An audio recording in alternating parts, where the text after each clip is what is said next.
Hey everyone, and welcome to Love Hackers. I'm Alex Carter, And I'm Sophie Tanaka. and we're your guides to the always exciting world of dating.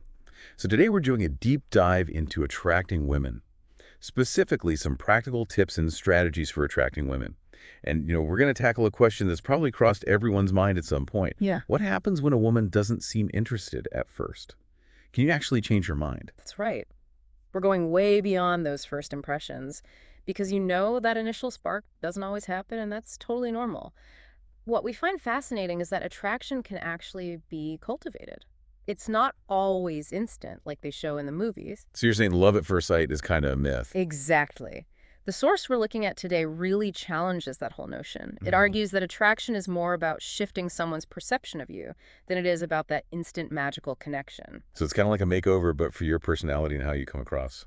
Yeah, that's a great analogy. Think of it as personal growth that just naturally makes you more attractive. And this applies to way more than just romantic relationships. First impressions are important in all sorts of social situations, Oh yeah, for sure. like a job interview, Absolutely. meeting new friends, even just navigating those everyday encounters, Wow. How you present yourself initially can really set the stage. I see what you mean.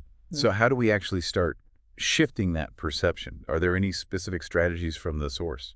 Well, the source puts a big emphasis on relaxation and confidence.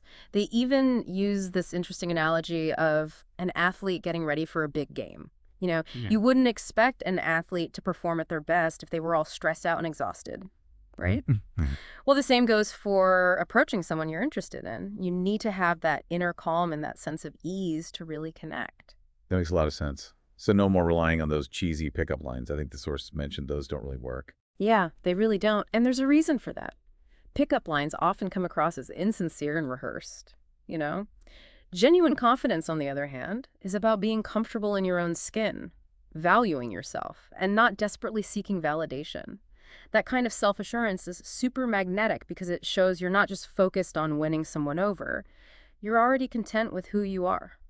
I see how that shift in mindset can really change the game. But what about when things don't go your way? Rejection is just part of life, right? How do we bounce back from that? The source has some great advice on this. Be cool with taking losses. It's like any skill you're trying to develop. You're going to face setbacks, but it's how you handle them that really matters. Don't let rejection define you. Instead of seeing it as personal failing, see it as a learning opportunity. Ask yourself, what could I have done differently? Or was there something about our interaction that didn't quite click? Maybe it just wasn't a good match, and that's totally okay. So it's about reframing rejection as valuable feedback instead of a blow to our ego. Exactly. It's about developing a healthy mindset that lets you learn and grow from every experience, even the ones that don't go as planned. Now, this is where things get interesting. The source suggests that sometimes you can actually turn things around by sticking around as a genuine friend. Hmm. That's kind of tricky, isn't it? Can that really work, or is it just setting ourselves up for disappointment? It's a delicate dance for sure. Yeah. The key, like the source emphasizes, is genuine intentions. You can't just be lurking in the friend zone, hoping she'll suddenly have a romantic epiphany. That's what we call the orbiter trap, orbiting around someone constantly present but never really connecting on a deeper level. So no fake friendships just to get in her good graces. Exactly. That's never going to lead to a healthy, fulfilling connection. But if you can genuinely cultivate a friendship where you actually enjoy spending time with her, share common interests, and support each other, it can shift the dynamic over time. And even if a romantic relationship doesn't develop, you've gained a valuable friend, which is never a bad thing. I guess that's a win-win then. So genuine connection and shared interests seem to be key here. And speaking of self-improvement, the source talks about the importance of looking and feeling your best. They recommend everything from a good haircut and clothes that fit well to hitting the gym and taking care of your grooming. Right. And while this might seem a little superficial at first glance, it actually ties back to that confidence we were talking about earlier. When you feel good about yourself physically, it shows in your demeanor. You stand taller, you make eye contact, you project a sense of self-assurance. It's not about being vain or superficial. It's about recognizing that taking care of your physical well-being is a form of self-respect. Wow. And that can be incredibly attractive. So it's not just about attracting someone else, it's about feeling good about yourself. Yeah. And that confidence then shines through in how you interact with others. Exactly. Even small changes can make a big difference. A new shirt that makes you feel confident, a fresh haircut, even just paying attention to your posture. These things send signals about how you value yourself, and that self-respect is incredibly attractive. It's like putting your best foot forward, not just for someone else, but for yourself as well. And speaking of putting your best foot forward, the source also dives into the power of humor. They talk about playful teasing and this idea of push-pull as a way to create attraction.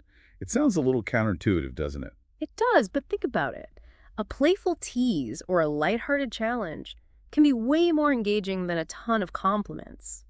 It shows that you're not intimidated, you have a sense of humor, and you're not taking yourself too seriously. I see what you mean. It's like you're creating a little bit of playful tension, a back and forth that keeps things interesting, and it shows you have the confidence to be a little cheeky, which can be very appealing. Hmm. A well-timed joke can definitely break the ice and create a connection in a way that a generic compliment just can't. It's about sparking that playful energy, and it demonstrates your wit and confidence. Okay, I'm getting this humor, confidence, self-improvement. It's all starting to come together. But what about those times when you're really putting yourself out there, showing interest, and she's still not receptive? The source really stresses the importance of being bold and not assuming someone isn't interested right away. But how do you know when to persist and when to back off?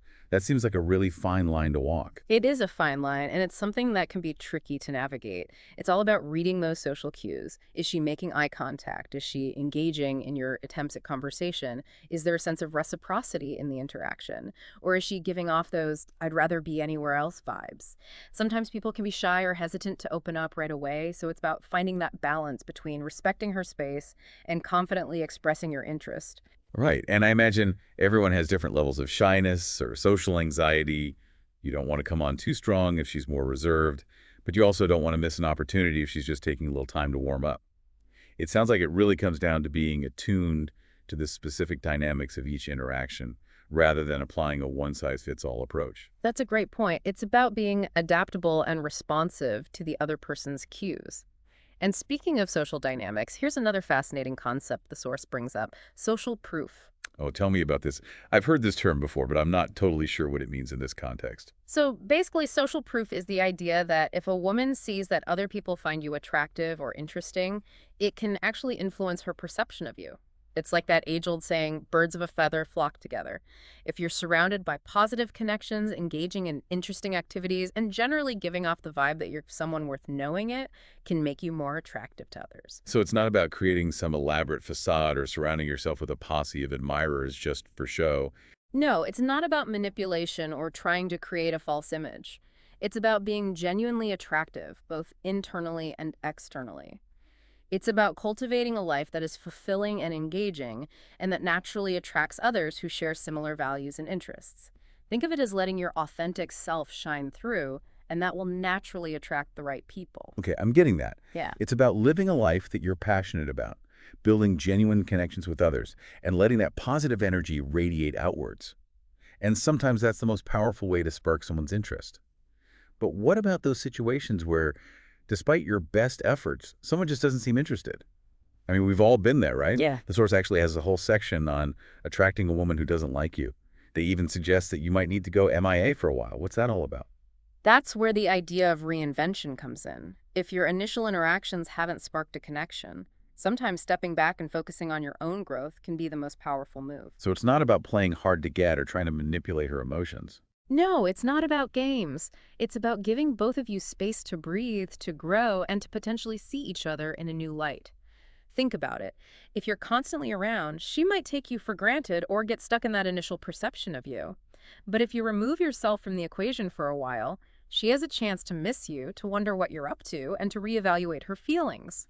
And during that time apart, you can focus on becoming the best version of yourself. Hit the gym, pursue your passions, expand your social circle. All of those things will make you more attractive, both to her and to other potential partners. Like that saying, absence makes the heart grow fonder. Exactly. And sometimes that distance can provide the clarity and perspective needed to either rekindle the attraction or move on to healthier relationships. That makes a lot of sense. It's about taking a step back to gain a clearer perspective, both for yourself and for the other person. Right. And sometimes that's the best way to figure out what you truly want and whether that particular connection is worth pursuing. So we've been talking about genuine connection, self-improvement, and using absence strategically. But there's another piece of this puzzle that the source gets into: the power of social proof, Okay. both online and offline. Oh, this is really interesting to me. Yeah. It kind of makes sense, Yeah. just intuitively. but I'd love to hear more about how this actually plays out in real life. Well, think about it this way. We're social creatures, and we're constantly picking up on cues from our environment. So when a woman sees you surrounded by friends, having fun, and generally thriving, it sends a signal that you're someone who's valuable, interesting, and worth getting to know. Uh-huh. It's not about trying to make her jealous or playing games. It's about genuinely living a full and engaging life. So it's like that old saying, show don't tell. Right. Instead of boasting about how great your life is, you're letting your actions speak for themselves. Oh, precisely. Yeah. And that authenticity is what makes social proof so powerful. It's not about creating a false image or trying to impress anyone. It's about letting your true self shine through and allowing others to see the positive impact you have on the world around you. I can see how they would be way more attractive than trying to force a connection. Yeah. It's about creating that magnetic energy that draws people in naturally. Right. And sometimes the best way to attract someone is to not focus on attracting them at all. Interesting. Focus on building a life that you're passionate about, and the right people will naturally gravitate towards you. That's a really empowering perspective. It shifts the focus from trying to win someone over to creating a life that is fulfilling and attractive in its own right. And speaking of shifting focus so far, we've been talking about strategies for shifting someone's perception of you. But the source ultimately makes a pretty strong argument for moving on and finding someone who's already into you. What are your thoughts on that? I think it's a really valuable message. While there's definitely merit in trying to cultivate attraction and build those connections, there comes a point where you have to recognize your own worth and not chase after someone who doesn't reciprocate your feelings. Sometimes the best way to attract a great partner is to just focus on your own happiness and personal growth. Yeah, that makes a lot of sense. It's about recognizing that you deserve to be with someone who is excited to be with you, rather than trying to convince someone who isn't feeling it. Exactly.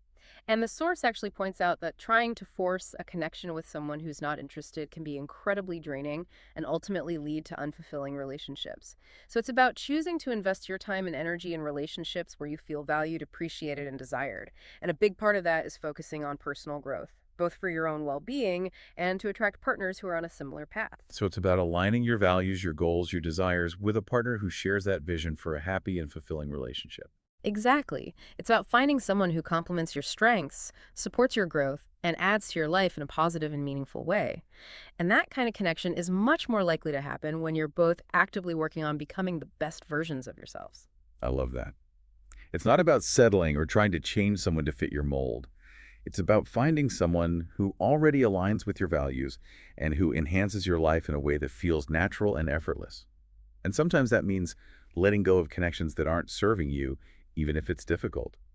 The source has some pretty strong opinions about this, particularly when it comes to the friend zone. Yeah, this is a topic that always sparks a lot of debate. The source suggests that if you're harboring romantic feelings for someone who only sees you as a friend, it might be best to step away from that friendship altogether. Wow, that's a bold statement. Yeah. I can see how staying in that situation could be painful if your feelings aren't reciprocated. But is cutting off the friendship entirely really the best solution? It's definitely a controversial suggestion, and it's not a decision to be taken lightly, but I do understand the reasoning behind it. If you're constantly around someone who doesn't see you in a romantic way, it can prevent you from moving on and finding someone who does. So it's about prioritizing your own emotional well-being and recognizing that sometimes stepping away from a friendship is necessary for your own growth and healing. That's a really interesting perspective. I guess it really comes down to what's best for you in the long run. If staying in the friend zone is preventing you from finding a fulfilling romantic relationship, it might be time to reevaluate that connection. It's not about being vindictive or trying to hurt the other person. It's about honoring your own needs and creating space for something new to emerge. Exactly.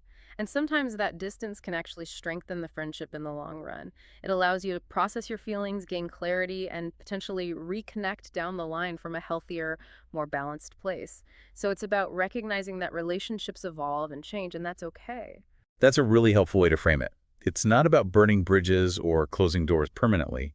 It's about taking a step back to gain perspective and create space for personal growth. Right. And sometimes that space is exactly what's needed for both people to thrive, both individually and in their relationships with others. And you know what else is kind of interesting? What's that?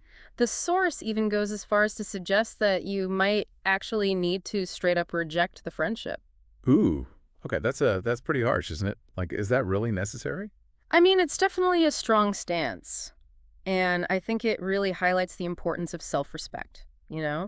and prioritizing your own needs. If you're constantly putting yourself in a situation where you're feeling unappreciated or taken for granted, it's probably not a healthy dynamic. Right. It's like you're sacrificing your own happiness for the sake of a connection that isn't really fulfilling your needs. Yeah. Exactly. And the source makes a good point that sometimes walking away from a situation like that can actually open up new possibilities for both people.